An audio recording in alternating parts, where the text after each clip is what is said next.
Entonces, dentro de la pausa quirúrgica, ¿no? Se pregunta que los cirujanos den su nombre y todos los miembros, ¿no? ¿Qué? ¿No me conoces? ¿Por qué me preguntas? O algunos, muy malcriados, muchos muy resistentes. Teníamos que pasar unas vergüenzas, pero ¿qué pasó? Nos empoderamos y no lo tomamos como chiste, bien serias nosotras, aplicando el checklist y luego comunicando de que el cirujano pues se ha resistido, tal o cual cirujano, no lo poníamos en el checklist, pero después ya sus jefes poco a poco comenzaron a decirles que tienen que responder ante las preguntas que hacíamos la enfermera para hacer pasar, a dar pase a la cirugía. Ahora ha pasado el tiempo, realmente sí le podemos decir con satisfacción que estamos al 100% de aplicación del checklist, porque empezamos con un 20%, un 30%, emergencia todavía no, la guardia todavía no, etcétera, y vamos aumentando. Ahora ya se puede decir que estamos al 100% de aplicación, al menos en el centro quirúrgico del Almenara. Entonces, ahí siguiendo con el antecedente, la Organización Mundial de la Salud se trazó objetivos a nivel mundial, ¿no es cierto? ¿Cuáles eran los objetivos? Que el equipo operará en el sitio correcto. Muchísimas fallas antes de este checklist. El ojo derecho en vez del izquierdo, la pierna derecha en vez de la pierna izquierda, ¿no es cierto? Realmente sí lo hemos vivido. A través de estos años que tiene este pechito, sí he podido ver. Les contaré una de las anécdotas. El neurocirujano, el gran maestro, el súper experto, el jefe neurocirujano, no llegaba ya a operar cuando ya el cráneo estaba abierto, que lo había abierto su asistente con el otro asistente. Hacían toda ese trabajo de la craniotomía, la hemostasia, y ya tenían el cerebro abierto justo para que llegue el gran jefe, ¿no? Entraba y ya para que lo vistan y todo lo demás, y ya para hacer la parte de microcirugía, la parte más fina y la más delicada. Cuando entra el neurocirujano, se acerca, ya vestido todo. Entonces ahí está la cabeza del paciente abierta y mira al negatoscopio, la tomografía, la resonancia, no sé. Mira y voltea, y comienza a buscar al paciente a través de los campos donde está la nariz del paciente, ¿no? A buscar porque estaba en decúbito lateral. Y en eso agarra el cirujano y le dice, retrocede y dice, cierren al paciente, lo voltean y hacen la craniotomía. O sea, se habían equivocado de lado. El tumor estaba en el lado izquierdo y habían abierto el lado derecho. Entonces tuvieron que cerrar, voltear al paciente, nuevos campos, nuevo todo, nuevo instrumento, todo, voltear al paciente y hacer la craniotomía. Pero ahí, chito, nadie dijo nada, no dijo nada, no se reportó, todo quedó en silencio. ¿Qué le dijeron al familiar? ¿Qué le dijeron al paciente? Ignoramos. Pero por ahí se deslizó que le habían dicho que habían encontrado otro pequeño tumor al otro lado. Y por eso es que tenían que abrir el cráneo. Se quedó satisfecho, ¿no es cierto? El paciente. Pero ahora en la actualidad sucede eso y no. Ya el paciente conoce su tomografía, su resonancia, conoce su arteriografía, conoce todo, ¿ya? Entonces, esa es una de las anécdotas referente a esto, al sitio correcto de cirugía. El equipo, porque en el checklist dice, ¿no? El sitio correcto, doctor, ¿es pierna derecha, izquierda? Nosotros sabemos que es derecha, pero queremos escucharlo, que él lo diga, es derecha. Ah, ok. ¿No es cierto? ¿Es derecha o izquierda? Que lo diga el cirujano. El equipo utilizará métodos para prevenir daño causado por la administración de anestésicos mientras que protege al paciente contra el dolor. Esto es el acto anestesiológico, que se da eventos adversos múltiples en la parte anestesia. Hace años, ¿se acuerdan que salían las noticias? Niño quedó vegetal, paciente quedó vegetal, no despertó de la anestesia. ¿Se acuerdan? Pero ahora no hay muchas de esas noticias. Ya no hay. Muy mínimos, y eso una vez a las 500. Ya no. ¿Por qué? Porque se da la seguridad, todos los mecanismos de seguridad para que el paciente tenga una anestesia general segura. El equipo conocerá y preparará con eficacia para reaccionar a pérdidas de vía aérea y de función respiratoria que podrían ser letales. Entonces, allí en el checklist también nos dice, ¿está funcionando el monitor nos dice si está funcionando el pulsoxímetro, ¿no es cierto?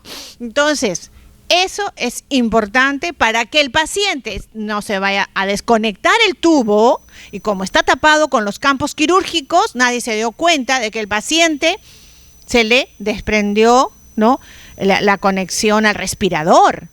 ¿Y cuántas veces nos habremos dado cuenta? La sangre está muy oscura, dicen los cirujanos. ¿Qué pasa? La sangre está muy oscura. Ay, ¿qué pasó? Ay, el tubo se salió, se desconectó, etcétera. Seguridad en anestesia. El equipo reconocerá y preparará con eficacia para alto de pérdida de sangre.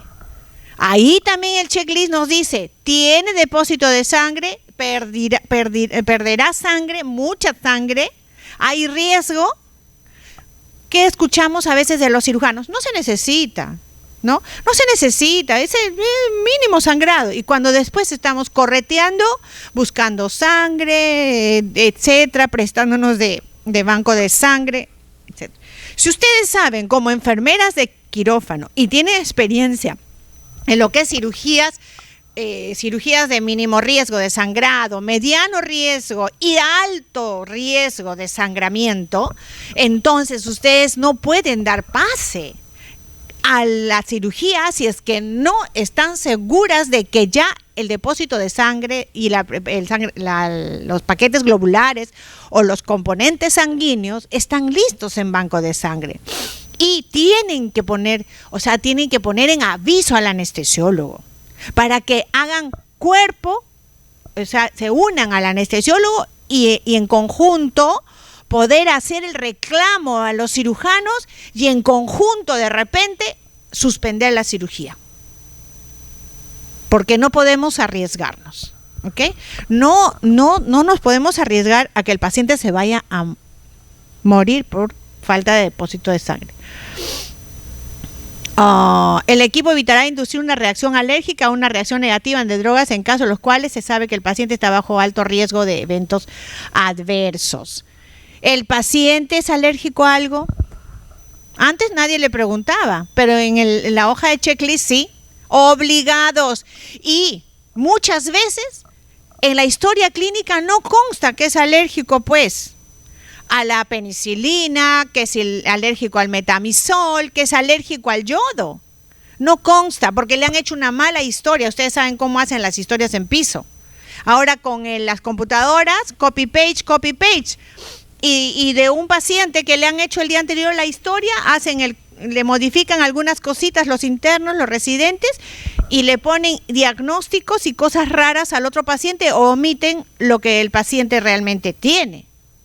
Entonces, en la puerta del quirófano nos enteramos que es alérgico a la penicilina y en la historia no consta. Y preguntamos, ¿y qué pasó? ¿Por qué no consta en la historia clínica?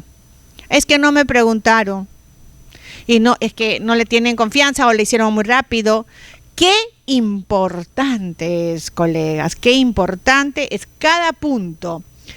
Objetivo, el equipo utilizará constantemente los métodos conocidos para reducir al mínimo el riesgo de infección. Esto, realmente la infección de sitio quirúrgico, está en nuestras manos, en las manos de enfermería en un gran porcentaje. Eso sí, Y lo vamos a ver después porque el equipo prevendrá la retención inadvertida de instrumentos, igualmente de gasas, de agujas, de algún elemento, va a tener que prevenir que no se quede en la cavidad del paciente. Y sigue sucediendo, lamentablemente sigue sucediendo porque el método de conteo de gasas y compresas es muy deficiente. Muchas veces no hay las guías de procedimiento revisados, adecuados, interiorizados, socializados y revisados. El equipo guardará e identificará todas las biopsias quirúrgicas y piezas de anatomías patológicas. Es muy triste, y hemos tenido experiencias, que la paciente teniendo cáncer, teniendo un tumor que lo hemos visto en cirugía y el resultado sale negativo. ¿Y cómo es que sale negativo? Es que hubo una confusión de piezas anatómicas. Entonces, el que tenía cáncer lo tiene y el que no tiene, tenía. Y se da. Y eso es trabajo en enfermería, porque somos la que recepcionamos las piezas anatómicas. El equipo intercambiará con eficiencia la información crítica en la conducta segura de la operación. Como les dije, el cirujano no puede quedarse callado ante un evento adverso, ante una perforación intestinal, ante un sangrado excesivo, ante un problema de la técnica de ellos mismos. Y también nosotras no vamos a quedarnos callados. Cuando termina la cirugía y vemos que la placa de retorno pues ha producido un problema de una quemadura de primer grado, supongamos no vamos a llegar a las más graves, ¿no? Y se tiene que comunicar, no tenemos que estar ocultando. Los hospitales y los sistemas de salud pública instalarán un sistema de vigilancia. Todos los pacientes ya tienen círculos de calidad, oficinas de gestión de calidad, círculos, tienen vigilancias, tienen ¿cómo se dice? Las visitas inopinadas, y ellos son los encargados de exigir a los servicios cuando produce un evento a que se haga una capacitación, a que se haga una revisión, a que se haga un programa de mejora en cuanto a eso lo que ha sucedido. Porque así lo exige ya la norma internacional. Entonces, ¿qué es la seguridad del paciente? La seguridad del paciente es el conjunto, no es uno, no son dos, muchas cosas, es el conjunto de elementos estructurales, procesos, instrumentos, metodologías, etcétera, etcétera. Si podemos sumarle múltiples cosas que van a contribuir, ¿no?, a minimizar el riesgo de sufrir un evento adverso durante el proceso de atención, mitigar sus consecuencias. Al principio dijo, no lo vamos a desaparecer, pero vamos a disminuir lo posible. Y todo basado en evidencia científica. La enfermera trabaja en evidencia científica. ¿Por qué yo prefiero usar la clorhexidina al 4% en preparación de la piel del paciente en vez de la yodopovidona? Si yo tengo los dos productos en sala de operaciones. ¿Por qué? ¿Por qué? Por la evidencia científica que me da su efectividad, su efecto residual, ¿no? Su amplio espectro, no es alérgico, no produce alergia, o sea, toda la evidencia científica, pero no es porque me lo ha contado la colega, sino porque yo ya lo he leído, yo ya me he informado a través de toda la información que existe. Entonces, todo lo que haya en estructurales, por ejemplo, ¿por qué tengo que climatizar mi quirófano? ¿no es cierto? Tengo la debida iluminación, la debida al aire acondicionado, los recambios de aire. Tengo, no, si no tengo, si es un quirófano adecuado, un cuarto donde antes era una oficina, ahora un directivo se le ocurre que va a ser un quirófano. Y le pone lo que sea y ya, es un quirófano. Entonces se va a producir un evento adverso de repente en esas situaciones. Procesos mal llevados, no están escritos, metodologías, guías de procedimientos que tienen que estar actualizados. Hay patrones peligrosos que todos los días estamos cruzándonos con personal, sobre todo personal que se creen que tienen en sus manos la verdad, que se creen que no les va a pasar nada, que creen que porque tienen la voz más alta y gritan, son los dueños de la verdad, ¿no es cierto? O la colega que es la más mal geniada, ¿no es cierto? Que tú no le puedes decir nada, porque inmediatamente te dice una pachotada o te contesta muy mal. Y a esa persona es la que va a tener de repente la gran mala suerte de que se le produzca un evento adverso en su quehacer. Porque no se dejó decir, no se dejó aconsejar, ¿no es cierto? Pasa, gracias. Sí. A ver, ¿cuáles son esos patrones? La antiautoridad. Dice, nadie me dice lo que debo hacer. Le dice, colega, ¿sabes qué? Tienes que usar, usamos el ejemplo de la preparación de la piel del paciente.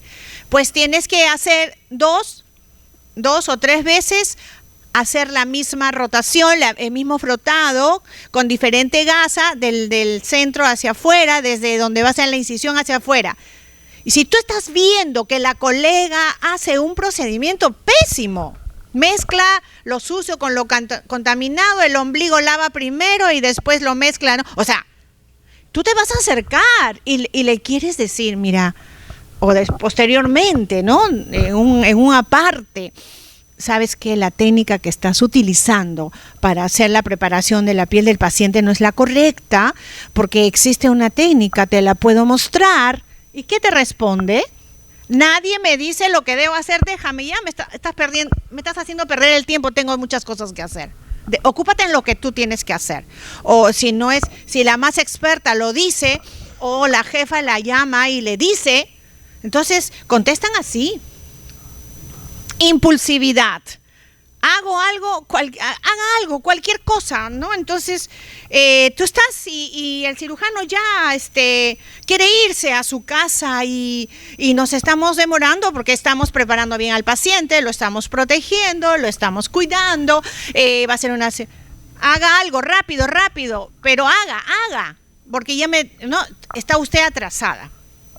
Y esa situación hace que yo me tenga que saltar algunos pasos, ¿no? Se da. Invulnerable. ¿Quién es el invulnerable?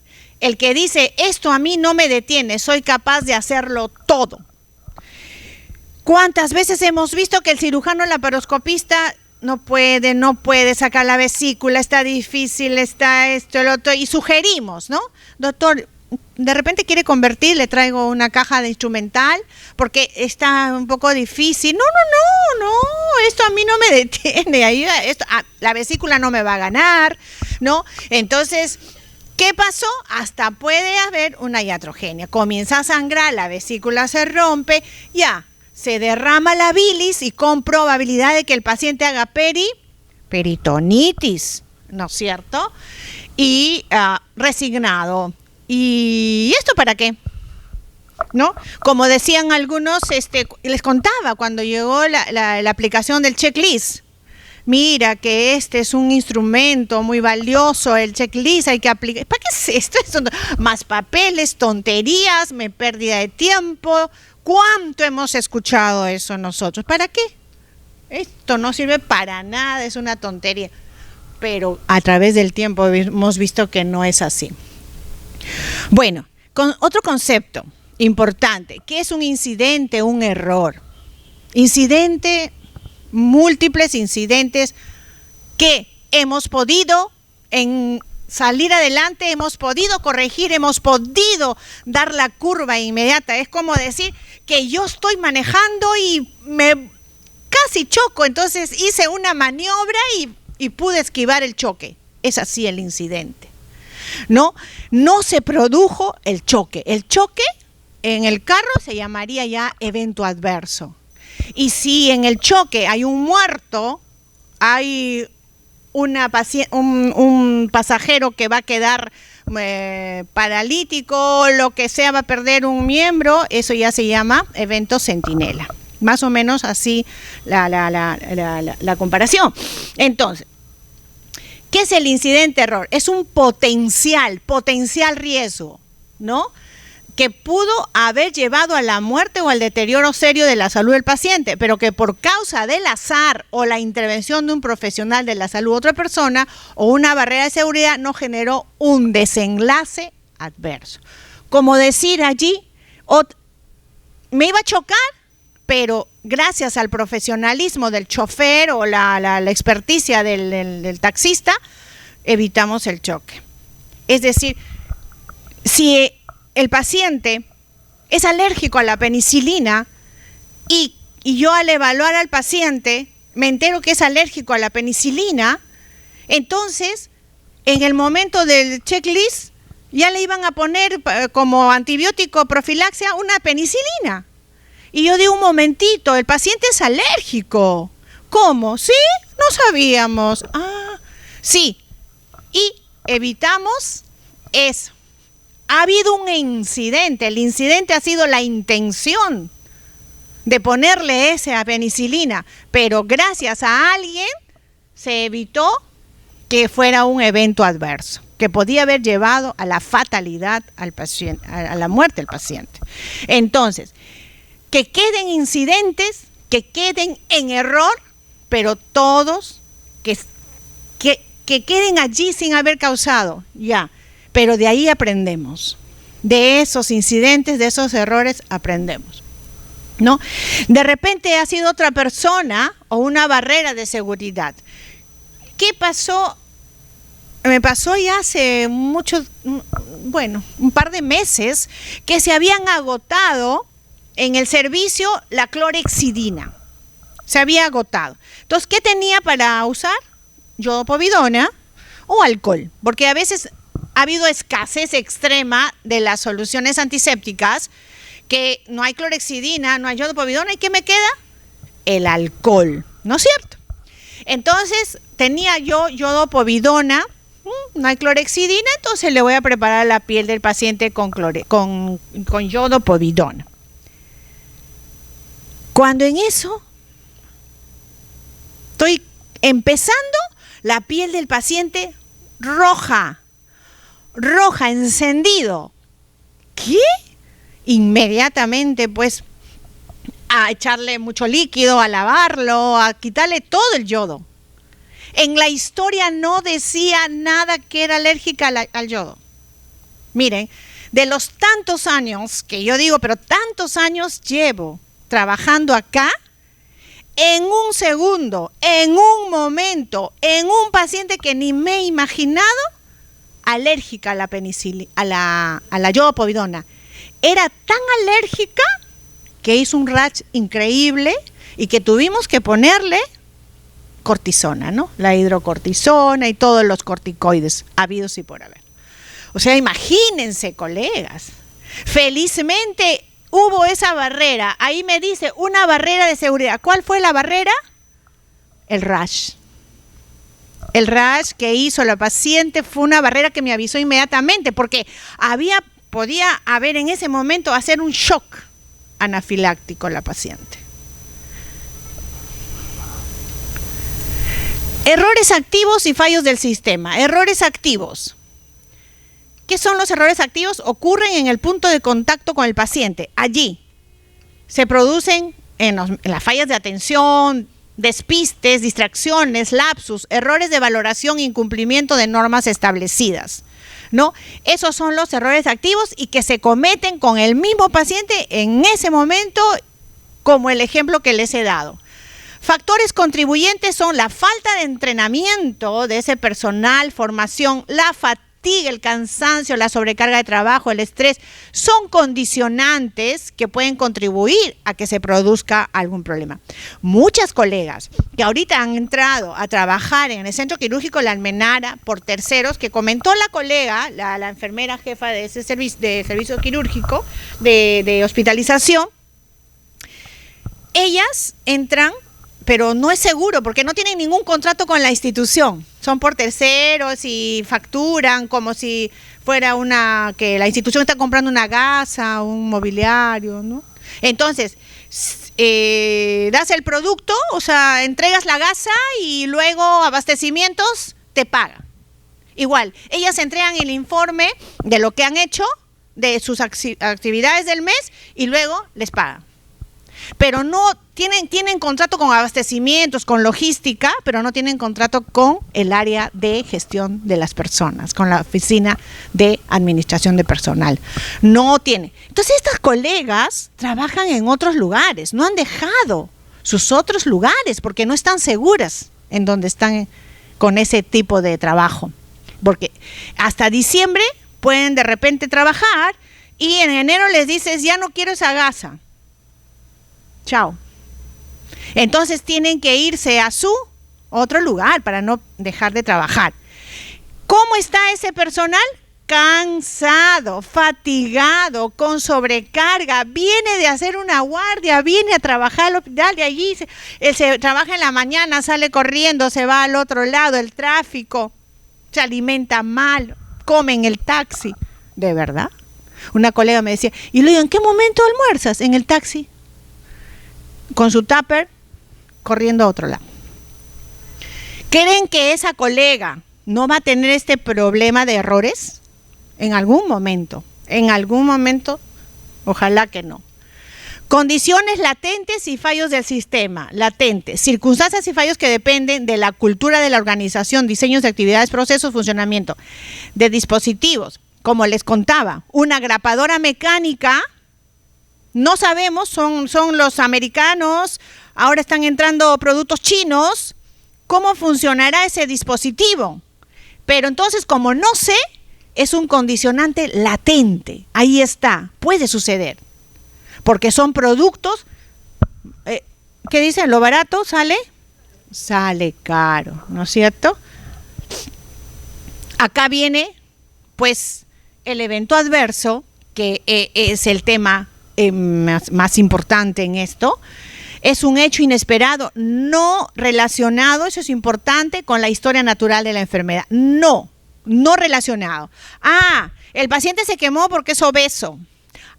El paciente se cayó porque es diabético. No está relacionado al problema de su enfermedad.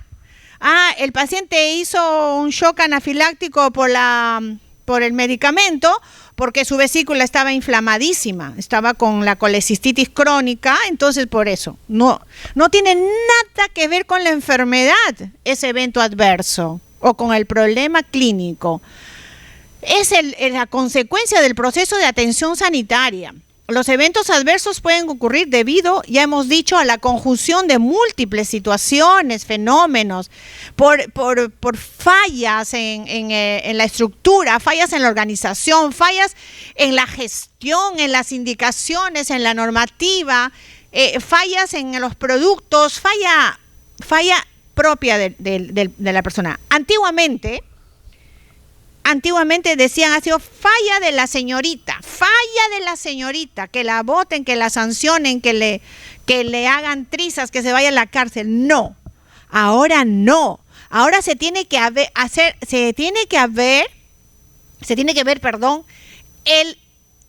el evento adverso se tiene que analizar con la teoría de sistemas, que tiene que entrar todos los aspectos. Y se hace el análisis con la espina de Ishikawa, con el modelo del queso suizo, o sea, con todo eso se hace posteriormente los análisis cuando se produce un problema y encuentras ahí las causas, ¿no es cierto? El error es una de las causas de eventos adversos, pero el daño-error no siempre, eso ya lo hemos explicado. Otro conceptito, también muy parecido, daño, que el evento adverso es un daño no intencionado. Yo voy a ir y voy a decir, hoy día lo mato al paciente, hoy día no me gusta este paciente, no me gusta su cara, y porque me ha contestado mal, hoy día le voy a lavar mal pues el abdomen, o no le voy a proteger la pierna, o sea, ay, no. Y también hay daños psicológicos, hay todo tipo de daño según. Entonces, no, yo no voy con esa intención. Mi intención, al contrario, es la no maleficencia, es la beneficencia, ¿no es cierto? Operador o medio ambiente que ocurre como consecuencia de la utilización de dispositivos. Acá puse porque me gusta mucho lo que llaman dispositivos médicos y también equipos biomédicos, porque también se da, ¿no?, los eventos adversos por todas estas situaciones. Miren, unas fotitos ahí que tenía respecto a los posibles eventos adversos que se dan en los quirófanos. Por ejemplo, es un paciente obeso, pero por su enfermedad no significa de que, a pesar de que la camilla es angosta, está a las justas, no significa que yo voy a permitir que se me caiga el paciente. Yo tengo que previamente haber acondicionado mi mesa de operaciones, ampliarla. Una vez hemos operado con 2 mesas a un paciente. Juntamos 2 mesas de operaciones porque era tan obeso, que tuvimos que juntar 2 mesas y ponerlo al paciente allí. Entonces, este paciente pues va a tener una dificultad tremenda en la intubación, el anestesiólogo, porque es obeso, cuello corto, es decir, pero para eso tengo que tener todos los elementos y proporcionar todos los elementos al anestesiólogo para la intubación difícil. No sé, su fibro, su video, una pala articulada, un bobby, o sea, tengo que tener todo, porque si no, ¿qué estaríamos ocasionando? Un problema, pues no, en la oxigenación del paciente. Acá miren, un elemento que se quedó en la cavidad torácica del paciente, eso es una pinza, ¿no? Sí, es una pinza, parece una tijera de Potts, no sé, algo se quedó allí. También hemos visto el problema de errores en la medicación, en los anestésicos y en lo que es la aplicación de los componentes sanguíneos. ¿Cuántos errores ha habido? Muchos errores que se le ha puesto el grupo y el factor errado al paciente. Y acá pues esta que es muy popular, dice el cirujano, le dice quietito. Un error puede ser fatal, señor Gutiérrez, le dice al paciente, y el paciente le dice, López, doctor, yo soy López, no soy Gutiérrez. Problema en la identificación. Ahora en todas las áreas ya pues tenemos las pulseras de identificación, obligatorio, ¿no? No sé, no creo que en algún lugar no estén usando las pulseras de identificación, es importante. Se clasifican los eventos adversos en no prevenibles y prevenibles. Los no prevenibles pues son aquellos que se van a dar, ¿no?, porque hasta la ciencia, los conocimientos, la capacidad de la institución, etcétera, hasta allí no me permite prevenir. No, pues hay situaciones que son no prevenibles. Y las prevenibles sí es el resultado de la atención, sabiendo yo, conociendo yo de que se van a producir y se da, entonces era un prevenible. Pero hay situaciones que no son prevenibles. Evento centinela, lo más delicado, lo más triste, lo más penoso, lo que le cambia la vida al paciente y te puede cambiar la vida a ti, ¿no? Por ejemplo, a esta pobre, hablando siempre de tráfico, esta pobre señora, le digo pobre, la que mató con el accidente de tránsito, ¿cómo se llama en San Isidro, ¿no? Mató 2 jóvenes, cambió la vida de la familia de esos jóvenes, eliminó, pero ¿y ella? cambió su vida. Totalmente. Se va a la cárcel. ¿Cómo en un segundo suceden estas cosas? Un evento centinela de tráfico.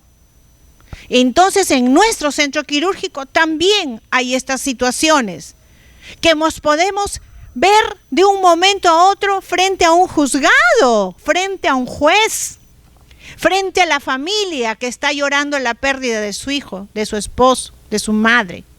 Nos podemos encontrar frente a un paciente que tú le vistes que llegó caminando y sale sin una pierna por un evento centinela. Es un tipo de evento adverso que produce la muerte o un daño físico o psicológico severo de carácter permanente que no estaba presente anteriormente y que requiere tratamiento permanente o cambio de estilo de vida. Pacientes que entraron caminando y salen en silla de ruedas. Pacientes que entraron mirando y ahora son ciegos. Pacientes que entraron con la piel indemne y sale con una quemadura tremenda por la placa de retorno. Hemos tenido caso de un niñito que se quemó con la placa de retorno en la piernita. Sí, creo que sí, la piernita o la piernita, bebito, y terminó amputado. Se quemó y no pudo ser salvado. Y ya se imaginan todo el proceso, la pena, las denuncias, los padres, las autoridades, o sea, la enfermera de quirófano asistir a todas esas reuniones, esos cuestionamientos, ¿no? Un evento centinela de chiste, dice, no es por alarmar, pero sobra esta pierna, dice el cirujano. A ver si va a ser la que nos faltó el lunes. Jesús, qué equipo, dice. Entonces, ¿cómo es posible, no, que sucedan estas cosas en los quirófanos? Que le está sobrando una pierna o le pusieron a otra paciente otra cosa, ¿no? Un evento centinela. Factores contribuyentes para que se den eventos adversos. Ya los hemos ido mencionando poco a poco, ¿no? Factores del paciente. Pacientes graves, pacientes en estado de shock, pacientes de accidentes de tránsito muy delicados, pacientes obesos, pacientes cardiópatas, con por ejemplo con un 30% de función del corazón, pueden llegar a tener eventos adversos que son factores del paciente y que sabemos que por esos factores del paciente pueden, entonces hay que prevenir, con mucha más razón hay que tomar precauciones. Porque el paciente está con este tipo de problemas. Factores individuales de cada uno del equipo de salud.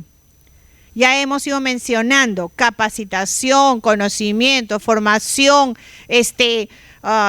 inteligencia emocional, agotamiento. Factores de la tarea. ¿Cómo está la guía de procedimientos? ¿La revisan, la hacen, no lo hacen? ¿Cómo es el sistema de conteo de gasas? Primero se cuenta lo que está afuera o lo que está adentro. Primero se cuenta lo que está en la mesa de mayo o la mesa media luna. Primero, ¿quién dice? ¿La instrumentista o la circulante? Es todo un tema el conteo de gasas. No es que se cuenta así, ¿no? Ay, dime tú cuánto tienes. Yo sí. No es así. Ahí tiene una seriedad, un momento de seriedad, un momento de pausa, un momento de concentración. ¿Para qué no suceda que la gasa se quedó por causa, ¿no?, de la enfermera? ¿Cómo están esas tareas? Múltiples tareas. Factores sociales y de equipo, ya lo hablaron en las dos ponencias anteriores. Factores de formación y entrenamiento, igual en la gestión del talento humano.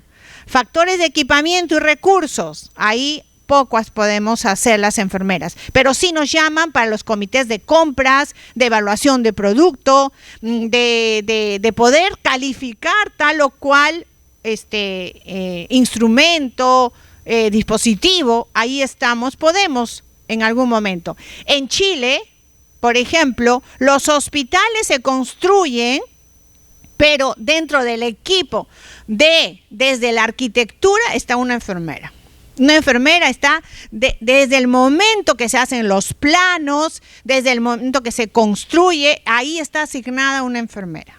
Porque terminan de construir, acá le faltó un caño, acá no hay botadero de la basura, la luz era acá, el gasto, cuando ya está construido. Entonces tienen que picar, romper, adicionar, etcétera, etcétera. Para eso sería interesante que en nuestro país, pues, esté una enfermera. Y eso a través del colegio se podría conseguir que las enfermeras de gran experiencia, pues, estén involucradas en la construcción de centros de salud, hospitales.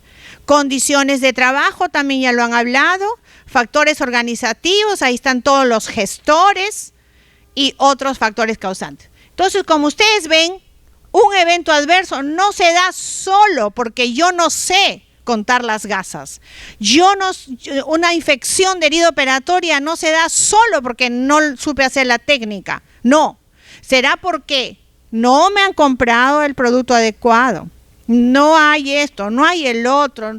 Es decir, mesas obsoletas, no hay sujetadores, no hay cosas a veces para dar protección a nuestro paciente.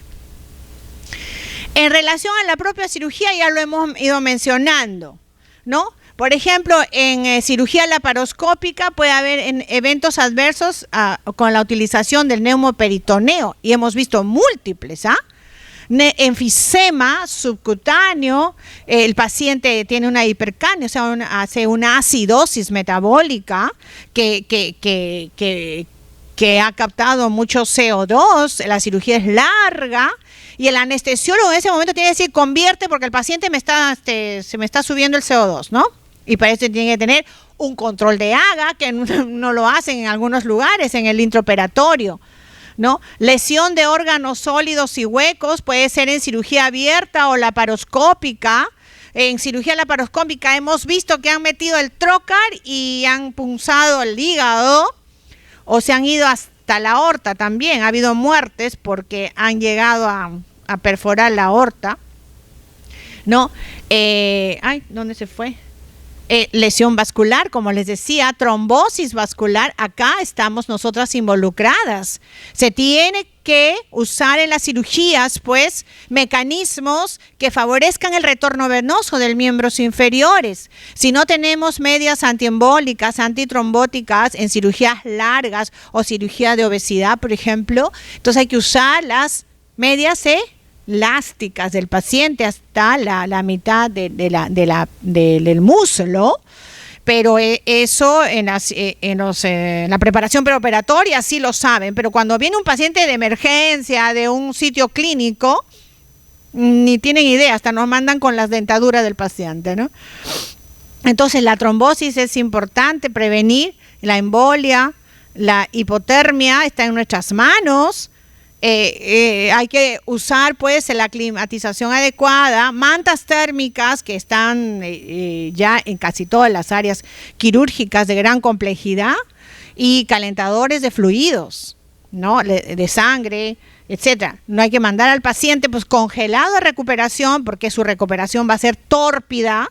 El paciente puede llegar a hacer acidosis por la hipotermia, un problema hasta de infarto de miocardio, ¿no? Y también una hipotermia hace que los vasos sanguíneos estén todos colapsados y la herida operatoria desde la primera hora que está en recuperación ya está haciendo una posible infección, porque no hay pues una buena llegada de la irrigación ya a la herida operatoria porque está el paciente congelado, ¿no es cierto? Entonces eso hay que prevenir.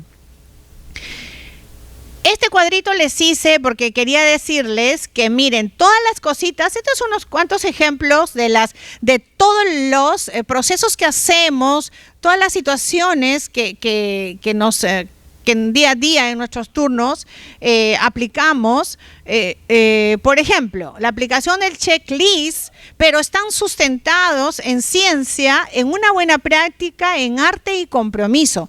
Todos ellos tienen que ser así, como una aura envolver a nuestro quehacer por esta situación. Evidencia científica, práctica, experiencia. Y si no la conozco, preguntar. Arte, porque el quehacer de la enfermera es arte y ciencia. Mucho humanismo, ¿no? Y el compromiso de lo que estoy haciendo. Si no me gusta ser enfermera, haz otra carrera. Estás a tiempo. Estudia otra carrera. Porque la enfermería es servicio, es sacrificio. Por ser enfermera nunca vas a ser millonario, ni te vas a volver rico, ni no. Sabes a dónde te has metido, ¿no es cierto? Entonces, compromiso con lo que estás haciendo. La enfermería es así. Entonces, yo, con los años que tengo, me preguntan, oye, pero ¿cómo puedes estar en un hospital, ver sangre? Ay, cuando hacía las guardias, que no sé cuánto. Es que amo mi profesión, me encanta lo que hago, vivo, me apasiona, ¿no? Y eso. Porque si no, vamos mal geniados, molestos. Entonces, esa persona no está contento con lo que hace. Y el paciente paga pato. Entonces, cuando aplico el checklist, cuando hago mis técnicas asépticas, hasta para abrir un guante estéril, hay una técnica. Manejo de paquetes estériles sin contaminar, ¿no? La técnica aséptica, bioseguridad, identificación del paciente correctamente. Hay guías de la identificación. Mi conciencia quirúrgica alimentada, mi conciencia quirúrgica que no me la va a quitar nadie, ¿no? Esterilización, conozco todo lo que es esterilización, manejo de los indicadores de esterilización, los manejos, indicadores químicos, etcétera, protección a mi paciente, los valores, todo lo que es. Y estos puntitos chiquititos, pues es las demás cosas que hacemos en un solo turno de 6 horas. Miren toda la cantidad de procesos que podemos hacer. Y muchas veces no valoramos, no nos valoran lo que es el trabajo de enfermera, y por eso tenemos que escribirlo, por eso tenemos que hacer nuestras notas de enfermería, tenemos que plasmar, ¿no? Y siempre con evidencia científica. ¿Qué perseguimos? ¿Qué perseguimos, colegas? Cuando estamos pensando en seguridad del paciente. Reducir probabilidad de errores, aplicar la mejor evidencia sobre la efectividad y seguridad. Les hablé de la efectividad de comparar la clorhexidina con la iodopovidona, ¿no es cierto?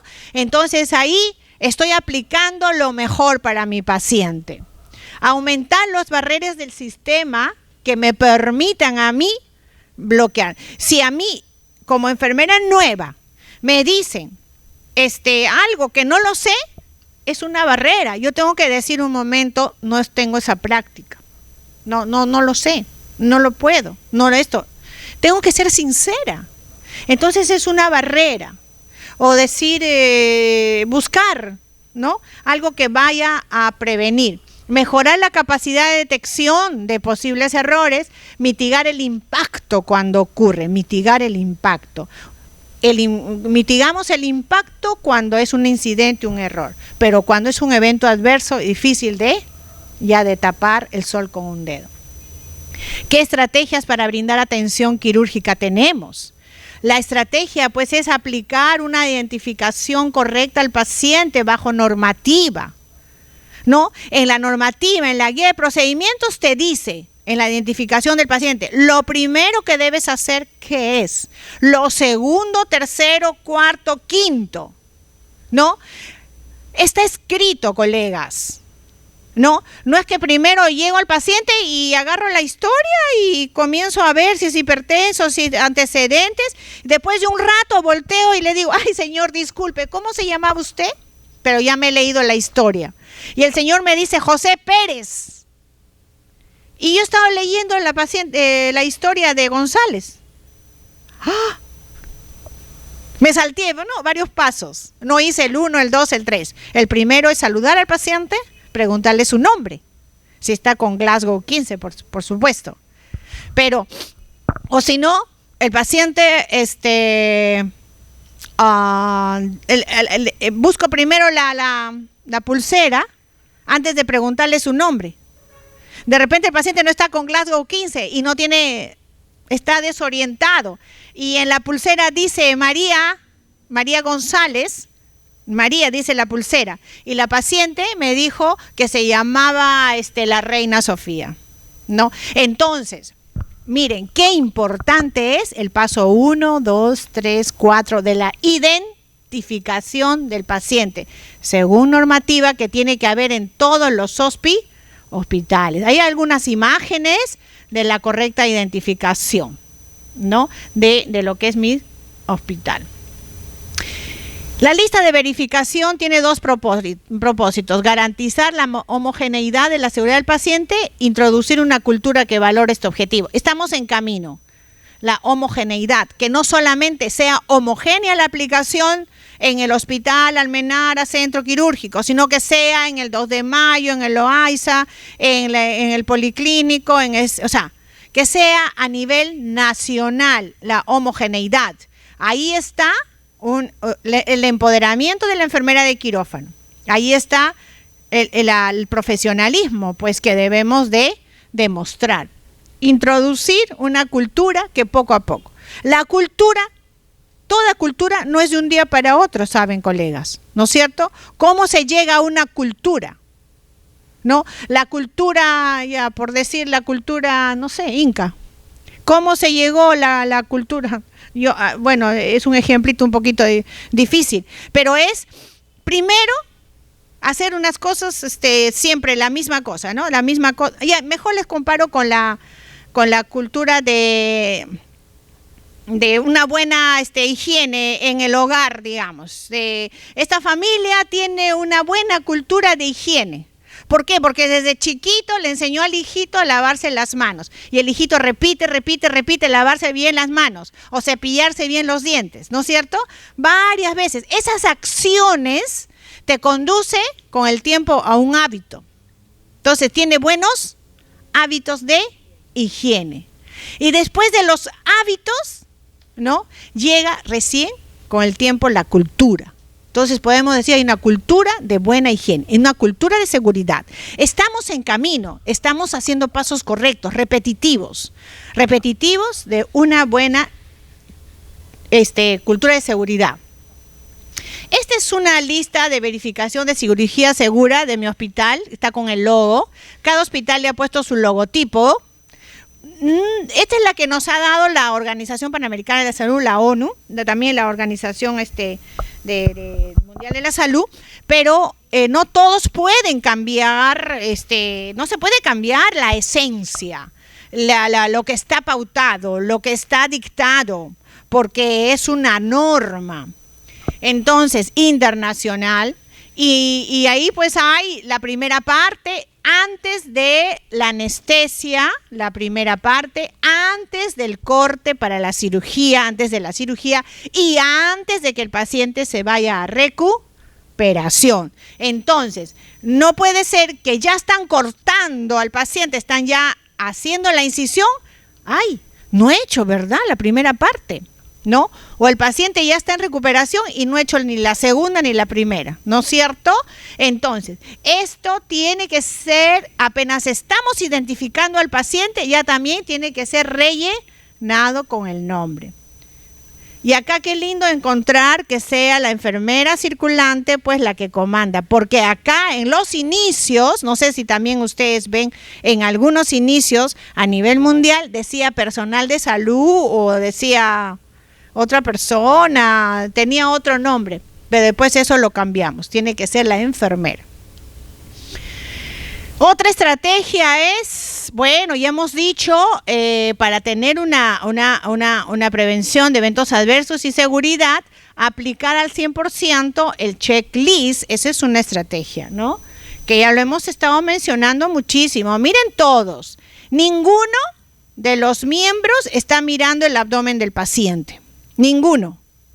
Todos han volteado a ver a la enfermera circulante que está aplicando la lista de verificación. Eso tenemos que tratar de hacerlo. Que todos paralicen sus manos.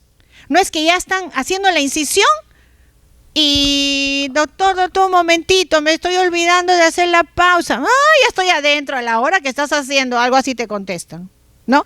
Entonces, tenemos que ser exactas en el momento preciso. Momentito, no pueden empezar la cirugía hasta no hacer el checklist. A ver, momentito, paren las manos, ¿no? Si hay ese empoderamiento, esa decisión de la enfermera circulante, pues se dice la enfermera circulante es la directora de orquesta. Termina de hacer el checklist y todo conforme, todo conforme, ya inicien, punto, tú les das el pase. ¡Tac! Y entonces ahí sin querer tú eres la que estás ahí con toda esa autoridad. Por tanto, podemos afirmar que la implantación de la lista de verificación es una sencilla y poderosa herramienta, aunque ustedes no lo crean. Tan sencilla, un papel tan simple, tiene un poder increíble que pretende evitar los efectos adversos derivados de la prestación de... Es una de las fases más importantes del ciclo de la calidad, como es la aplicación de medidas correctoras igualmente. Así es, yo amo el checklist. He aprendido a valorar mucho esa hojita, ¿ya? Porque nos ha servido demasiado, o nos sirve. La estrategia de implantación con la implicación, o sea, implicar, con hacer el feedback, la revisión, la participación multidisciplinar, eso han sido fundamental para el éxito. Como decía acá, antes no había mucha participación de cirujanos, nos mandaban muy lejos, no nos hacían caso, pero ahora sí, ya hemos hecho que estén implicados todos en hacer. Y ellos mismos buscan, la checklist no me has hecho, no te olvides del checklist, voy a firmar el checklist. Qué lindo es cuando están ellos mismos involucrados. No tenemos que estar correteando, doctor, no firmó, no esto, ¿no? El checklist ha mejorado la comunicación en el trabajo, ha generado una cultura de seguridad, se ha detectado riesgos posibles de los eventos, nunca sabremos si se hubieran detectado y evitado el checklist, pero sí sabemos que utilizar esta herramienta para su detección ha funcionado. O sea, no sabemos de acá, y si yo, digamos, retrocedo años anteriores, cuando todavía no había el checklist, de repente ahí no me sucedió, y ahora que sí hay el checklist, de repente me sucedió, pero es mejor saber que al utilizar, yo estoy segura de que eso me ha servido, o sea, tengo la tranquilidad. El registro de incidencias asociados al checklist, todo lo que encontremos con el checklist, problemas, que no se quede callado, hay que tener un sitio de registro, ¿no? ¿Qué ha pasado con el checklist? Es una excelente herramienta para detectar los problemas, ¿no es cierto? Entonces, si el paciente dice que va a hacer, una cirugía que va a sangrar, y el checklist dice que tiene que tener sangre, y el cirujano insiste que va a entrar así bajo su responsabilidad, es mi responsabilidad, yo si quieres te firmo, que no sé cuánto, ok, pero tengo que tenerlo registrado en algún lugar, ¿no? El cirujano, en tal fecha, no pasó el checklist, pero aún así, bajo su responsabilidad, empezó la cirugía, ¿no? Hay que tener una incidencia. Y todas esos registros nos va a servir después para analizar cuántos al año, cuántas veces ha sucedido eso, cuántas veces. Y se puede llegar a informar hasta la gerencia general. Haces tu vaciado de incidencias. Desde la implantación del checklist en los quirófanos, todos nos conocemos por el nombre y función. Bueno, como yo soy media antigua, en mi hospital me conozco a casi todos, a menos los nuevos, pero en las clínicas, donde son clínicas abiertas y contratan para operar, ahí sí es obligatorio saber qué cirujano está entrando. Entonces, tiene que conocerse el nombre de los cirujanos y todas las enfermeras y anestesiólogos. El checklist es una herramienta útil de gestión para las jefaturas, ¿no? De ahí puedes sacar muchos datos de recursos humanos, procesos, resultados. Entonces, puede sacarse de ahí indicadores de gestión, ¿no? Para poder mejorar. Otra estrategia hemos hablado mucho de capacitarse y formarse permanentemente. Estrategia básica para evitar los eventos adversos. Capacitaciones in situ con los nuevos equipos, con las nuevas estructuras, con los nuevos quirófanos, con el funcionamiento, etcétera, ¿no? Técnicas quirúrgicas, capacitación teórica y, ¿por qué no?, por las técnicas quirúrgicas dictadas por el cirujano. Otra estrategia es todo lo que es manejo del material estéril, desde su procesamiento, su almacenamiento, todo lo que es un buen procesamiento de material. ¿Cómo yo voy a usar un paquete con hueco, no abierto, que no ha virado, por ejemplo? ¿Cómo voy a usar en el quirófano? Porque ahí estoy propiciando una infección de herida operatoria porque ese paquete no está estéril, ¿no? La esterilización, ustedes saben que es un término absoluto. Y entonces viene material estéril, cómo está, en qué condiciones, si las pinzas están bien, si no van a perforar, no van a agarrar, no van a malograr al paciente en vez de darle beneficio. ¿Cómo abro yo los paquetes estériles? Mi técnica aséptica, la vestida, ¿no? ¿Cómo protejo mi mesa estéril? Que no me contaminen a 30 centímetros de mi mesa, por favor. Cambio de guantes, en qué momento, etcétera. Todo lo que es técnica quirúrgica, material estéril, etcétera. Y ahí está la conciencia quirúrgica. ¿Qué es la conciencia quirúrgica? Es la voz interior. Es la voz interior que tengo adentro, que me dice qué cosa estoy haciendo correcto en relación a lo que es manejo de material estéril, técnicas asépticas. Si, por ejemplo, contaminé algo, volteo y nadie me ha visto. Ay, me hago la loca, ¿no? Pero ¿a quién no voy a engañar? A mi conciencia. Mi conciencia al toque me dice, habla, di, mira lo que has hecho, te está diciendo, y en la cabeza. Entonces tú tienes que voltear y le dices, he contaminado esta parte, por favor, podemos cambiar el instrumental, poner, sugerir, corregir en ese momento. Entonces yo voy a estar tranquila porque he corregido. Y no le voy a mandar al paciente algo contaminado. Otra estrategia es la prevención del sitio quirúrgico, que es un tema muy amplio, lo que es infección de sitio quirúrgico. Ahí se habla de heridas operatorias, o sea, es un tema muy apasionante, pero ¿qué hacemos nosotras las enfermeras? Principalmente un buen lavado de manos. Lavado clínico y lavado quirúrgico según la técnica, preparación de zona operatoria, el atuendo adecuado, la circulación en los quirófanos, la climatización, el uso de antisépticos, etcétera. Es toda una situación apasionante en cuanto a la prevención del sitio quirúrgico. Esa es una estrategia para la prevención de evento adverso, infección de herida operatoria que puede llevar hasta la muerte al paciente. Otra estrategia, la seguridad en el manejo de equipos biomédicos. Capacitación, conocimiento. ¿Por qué debo usar la placa de retorno en tal o cual sitio? No prominencias óseas, no cicatrices queloideas, no sitios donde haya musculatura, o sea, todo lo que implica, y eso está escrito, pero y si está escrito y no estoy capacitada, y entonces no voy a saber cómo se maneja las potencias, cómo hay que avisar al cirujano que no tiene que tener el lápiz prendido un ratazo al paciente y te dice, doctor, pausa, use el lápiz pausando, porque no, la recarga eléctrica en el paciente es muy alta y puede ocasionar una quemadura. Electrodos laparoscópicos, cuando están algunos electrodos vienen con hueco, todo gastados ahí los teflones. Y ahí es donde se producen las quemaduras en los intestinos y etcétera, ¿no? Entonces, toda esa prevención, el manejo adecuado.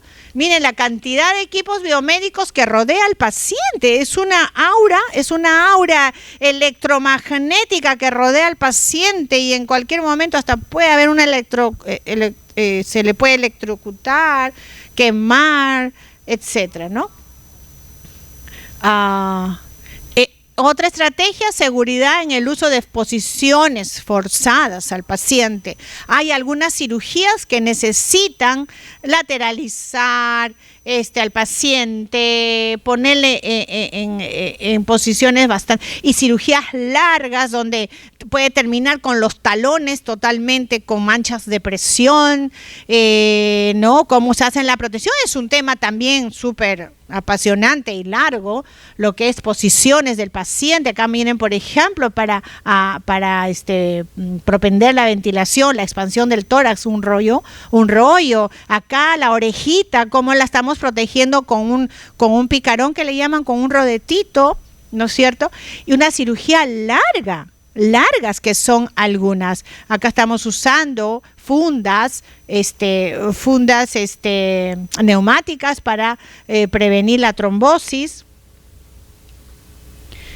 Y acá está el famoso conteo de gasas, que realmente es una de los procesos, las acciones que aparentemente son sencillas, rápidas, pero y lo que decías tú en la mañana, ¿qué haces dejando un personal de reciente ingreso? Como están en el cierre, me voy. Coleguita, te quedas, sacas al paciente, terminan, chao, me voy. Como es de reciente ingreso, man. Y ahí puede ocurrir el error. Porque es una colega que no tiene la experticia, la práctica. Pasado un mes, 2 meses, la paciente se reinterviene por un problema de sepsis abdominal, cuerpo extraño, que encuentran la gasa. Entonces hay toda una técnica del conteo de gasas, ¿ya? Registros de enfermería para plasmar todo lo que hacemos, colegas. Ahora pueden hacerlo con formatos que tienen o con la técnica del SOAPIED, que también es muy interesante registrar con la técnica del SOAPIED. Entonces, las medidas de mejora aplicadas influyen. Cuando suceden los eventos adversos tiene que haber medidas de mejora, pero no medidas disciplinarias, que te voy a castigar, que te voy a cambiar de turno, que ya no vas a entrar a las cirugías de abdomen, que ya te voy a mandar a no sé quién. No, esas no son las medidas. Son otro tipo de medidas de mejora aplicadas que influyen a bajar esas incidencias. Hay que tener una integración de toda la información, ¿no es cierto? Una cultura de equipo. Todos tienen que hablar el mismo idioma. Tienen que todos tener esas mismas creencias, valores. Eso lo han hablado bastante en las 2 exposiciones anteriores. Si alguien acá no tiene esos conceptos, es como tener al enemigo dentro de nosotros. Los principios para la cultura de seguridad es asumir y reconocer y rectificar. Es un principio. Asumo lo que yo dije, contaminé. Asumo. No, reconozco, rectifico inmediatamente. Ser abierto y justo, no ocultar todo lo que pueda suceder. Y justo, no echar la culpa a la que dejé, pues a la de reciente ingreso. No es justo, porque ella no tenía por qué quedarse. Hay que ser justa, yo asumo esa responsabilidad. Enfoque sistémico, lo que les dije, hay que ver todo el panorama, desde el producto que se compró hasta la infraestructura, a los procesos. Vamos a llegar a analizar así, no solo del personal, porque antiguamente se hacía eso, se castigaba a la persona, nada más. Requisitos generales para la gestión de riesgos. Posteriormente, en los hospitales, aparte de que se implantó todo lo que es seguridad, obligatoriamente se tuvo que hacer todo un programa de gestión de riesgos.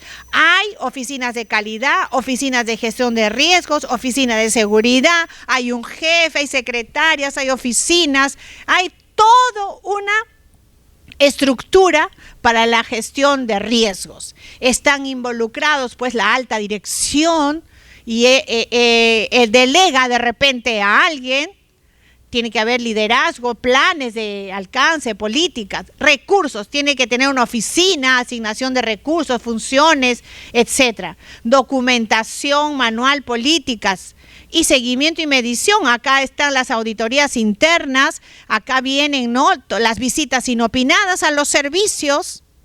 Todo es un tremendo aparataje para el seguimiento de seguimiento de la seguridad del paciente. Ahí tiene que haber enfermeras, por supuesto, pero casi muy poquito hablo. Entonces, construir una cultura de seguridad, ¿no? Es cuando la cultura de una organización toma conciencia de cada uno, si toma conciencia. Como decía, si no trabajamos en equipo y todos manejamos el mismo idioma y hay alguien que te dice, no me digas, yo sé lo que hago, no fastidien, me quitas tiempo con esto de seguridad, etcétera, entonces no vamos a llegar a una cultura, no vamos a propender a tener una cultura en esa organización. Tenemos que hablar de los fallos, errores, no tapar el sol con un dedo, pero no hablar de las fallas para machacar al personal, sino para hacer las correcciones. Una cultura de seguridad es la conciencia de que las cosas pueden ir mal. Es la capacidad de reconocer errores, aprender de ellos y actuar. O sea, dice, a mí nunca me va a suceder. No creo que nunca, porque tengo una experiencia, ya mis años, a mí no me va a pasar. Es mentira, colegas, es mentira. Les contaba lo de la yodopovidona, tantos años, y me sucedió un día X, en un momento increíble. Yo decía, ¿qué? Tantos años y me sucede, ¿se dan cuenta? Abierta e imparcial, hay que ser justos para compartir información abierta y para tratar al profesional en eventos adversos. Acá entra a tallar mucho lo que es la jefatura de los servicios. La jefatura de los servicios es la líder que tiene que estar tan empapada de esto y tiene que tener un manejo increíble cuando sucedan las cosas, que no vaya a ajusticiar a su personal. Frases para la reflexión. El hombre que comete un error y no lo corrige, comete otro error mayor. ¿Cierto? Si yo ya sé que esto me puede suceder por tal situación y lo vuelvo a hacer, no, pues ahí sí, pues no. Es error mayor. Entonces, ¿a dónde estamos? ¿No es cierto? Y lo dijo Confucio, no el que creó la confusión, como dijo esa Miss. ¿No? Equivocarse es humano, cierto. Ocultar los errores es una estupidez. No aprender de ellos, imperdonable. ¿Quién lo dijo? Liam Donaldson, también otro pensador norteamericano. Entonces, colegas, ¿dónde estamos acá? Cada una analícese, ¿no? Muchas gracias.